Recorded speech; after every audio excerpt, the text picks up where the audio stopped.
comment justifiez-vous la reprise des activités? C'est ça la question fondamentale. C'est ça la question fondamentale. Ça fait depuis 2013, si je ne m'abuse. Et puis ça vient comme un fantôme, mais un fantôme armé jusqu'aux dents. C'est pas moi qui le dis, armé jusqu'aux dents, les Nations Unies l'ont dit. Et nous sommes à Nairobi, ok? Il y a un processus global. La RDC, le Rwanda, le Burundi, l'Ouganda, nous tous qui avons des problèmes de groupes armés, et on s'est mis d'accord sur ce qui... Et c'est quand même drôle, c'est pendant qu'on est en négociation que l'M23 tire sur les Congolais. C'est ça. C'est ça, je ne saurais pas vous dire pourquoi, mais en réalité, c'est quoi? J'ai eu à le dire ici avec mon collègue, en réalité, comme on dit chez nous ici, que lorsque vous voyez le poussin qui prend la dimension, ça signifie qu'en fait, au-dessus de lui, il y a la poule qui donne la dimension. Vous voyez? Donc, on veut maintenir le pays dans la situation d'ingouvernabilité, en infusant dans le sang congolais l'instabilité, en mettant dans nos têtes un complexe, et on veut créer des espaces de libre exploitation, on veut se donner, si vous voulez, l'ampleur du bœuf. Rappelez-vous la grenouille qui veut se faire aussi grosse que le bœuf. On veut bloquer le processus de Nairobi. C'est ça le vrai problème, la vraie motivation quant au retour sur la scène du M23. Je vais vous dire quelque chose, parce que ce n'est pas un secret. Nous sommes en discussion. Alors, quelqu'un que vous connaissez bien, le général James Kabarebe, demande la parole. Il nous dit, mais vous vous en prenez à nous tout le temps, pourquoi? Ce n'est pas nous qui vous attaquons. Makenga, dont le groupe est aujourd'hui en action, il ne vit pas chez nous. Il vit en Ouganda. J'ai mes notes, du mot à mot, parce que j'ai noté ça. C'est l'Ouganda qui a poussé ces gens, qui le soutient et qui leur donne la logistique et le matériel. Je le dis à la télévision, le monde entier me suit. Il y a des PV, il y a des échos sonores. Nous tous, on était un peu, pas surpris, mais pas. On se regardait un peu, on dit, mais c'est quoi ça? Mais le problème, ce n'est pas de l'argent comptant. Parce qu'ils n'ont pas le courage, en tout cas, ils ne le disent pas en face des Ougandais, pour que les Ougandais aussi repliquent. Nous étions à Nairobi il n'y a pas longtemps, tout le monde était là. Comment on va nous dire ça en dehors de Rwanda? De toute façon, on a pris bonne note et nous réfléchissons à tout ça, à tous les éléments que nous avons. Voilà la question du retour d'un 23. Donc il y a un complexe de raisons, mais qui toutes convergent vers une seule finalité, nous affaiblir, ne pas nous donner le temps de nous organiser, ne pas nous donner le temps d'organiser notre système de défense, continuer à nous exploiter, et alors on prend sa coupe de champagne en riant de nous, quoi. C'est cela, il faut qu'on comprenne. Alors, est-ce que le Rwanda a accepté? Mais attendez là.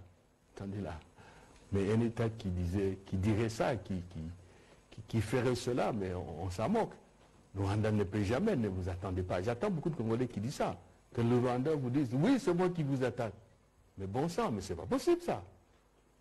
Parce que là, il y a le droit international qui est là, il y a une certaine morale publique, il y a tout un tas de... Les conséquences sont graves. Graves. Et ne vous attendez pas à ça. Mais ce sont les attitudes. Ce sont les preuves que nous avons. Je viens de vous parler de cette défense que l'on prend des M23.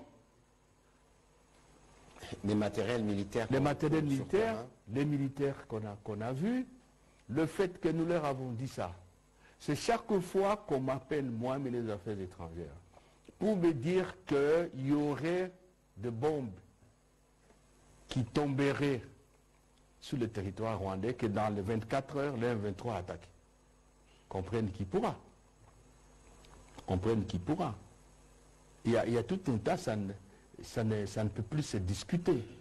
Et parce qu'on dit, oui, la diplomatie congolaise, oui, ceci, cela.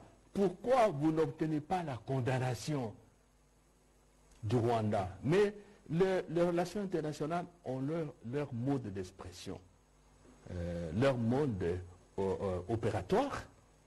Il ne faut pas oublier que chaque État, dans n'importe quel conflit, réagit en fonction de ses intérêts. Je veux dire que les États sont des monstres froids. On calcule, on dit que si je dis ça, ça va donner quoi? Et moi, je gagne quoi? Et c'est comme ça. Et en dessous de tout ça, il y a les affaires. Donc, moi, je ne pense pas. Et même allez, prenons une hypothèse. Tout le monde, le matin, demain, dit l'Ouganda agresse la RDC, on condamne. Ça va donner quoi? Ce dont nous avons besoin, ce n'est pas une condamnation verbale. C'est que ça se termine. Et le fait que partout, on affirme que pour résoudre la crise, il faut que le Congo et le Rwanda se parlent. Mais pourquoi le Rwanda est cité s'il n'y a rien? Dites-moi. Vous avez suivi Mme Bintou, oui. Le 29 juin dernier, qui a fait la démonstration, sans dire le nom, de ce qui se passe sur terrain. De toute évidence, pour ce qui concerne la situation sur le terrain, nos forces armées sont bien positionnées pour que la sécurité puisse être rétablie. Dans ce qui se passe, il y a évidemment le volet diplomatique pour lequel, parce que le président de la République, comme il a redit lui-même, nous voulons travailler pour la paix, nous voulons reconstruire notre pays. Mais ceux qui veulent nous imposer la guerre, nous trouverons sur le chemin. Il ne faut pas oublier qu'il y a 2 jours, je pense que le président de la République s'est exprimé sur le colonne de Financial Times, et que si les provocations continuent, nous en tirerons les conséquences, y compris, et vous voyez déjà, ceux qui parlent des discours de haine, en réalité, la colère, elle est perceptible, et que le Congolais, militaire comme civil, nous sommes déterminés une fois pour toutes à en finir. Et donc, si vous avez vu le Rwandais s'est déplacé, je pense que dans les conditions actuelles, c'est plus eux qui ont besoin de discuter avec nous, parce que bientôt, quoi qu'il en soit, il y a des comités des experts qui travaillent, qui pourront démontrer à la face du monde que le M23, en réalité, est une fabrication rwandaise et qui opère sous son couvert avec armes, munitions. Bien, merci. Peut-être un petit riet là. 1 minute, c'est pour dire aux Congolais que nous allons gagner. Le président met tout son poids, tout son honneur. J'allais même dire, il considère que c'est en ce moment-ci que sa vie, son amour pour la patrie doivent être. Or, la vie d'un chef d'État, elle est forte quand le chef d'État s'engage dans la cause nationale. Restons ensemble. Je peux vous dire, au nom du chef de l'État, qu'il est sensible à ce patriotisme fort qui s'affirme chaque jour. La société civile, la jeunesse, les femmes, les politiques, les vieux, nous sommes comme un seul homme. Tokolonga et tout.